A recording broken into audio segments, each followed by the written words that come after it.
We have been deliberately vague so far in terms of prescribing things you can do. The point is that you have to own what you do. You have to want to do it. If we give you too many lists of things too early, you sometimes ignore things that aren't on the list and you just sort of slavishly follow the list and you don't really own the topic. So I am going to give you lots of ideas. They're not exhaustive, they are useful, but the bigger thing is, look, you know, most of the things the EU does has an economic effect.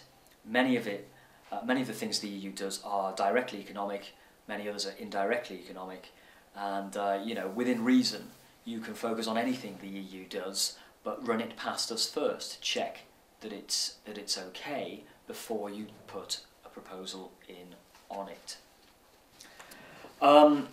So, you're asked to look at the impact of integration on a country.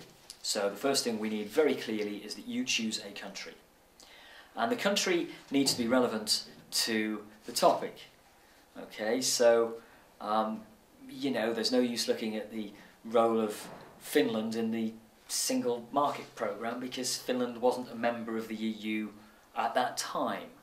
You know, now, you've got to research that. You've got to make absolutely sure the country fits the topic. And it is surprising how often students pick things without this checking. You have to check. Yeah?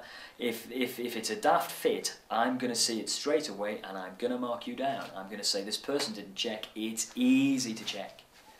This person didn't take a really logical, easy step that they should have taken if they were bothered about the outcome. So, you know, you've got to do your research. You've got to check everything works.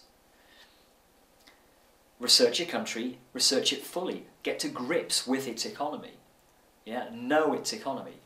Know your history of the EU and which policies come on at what time and what the major developments are. Be clear on that. Where do you get this information? Well, you can get a lot of it straight away from the EU itself and from the member states themselves. It's not difficult. Official sites will have lots of really good information. So, it isn't hard to do this. You must make sure that you're researching something sensible, that your country case study is sensible for the issue you pick.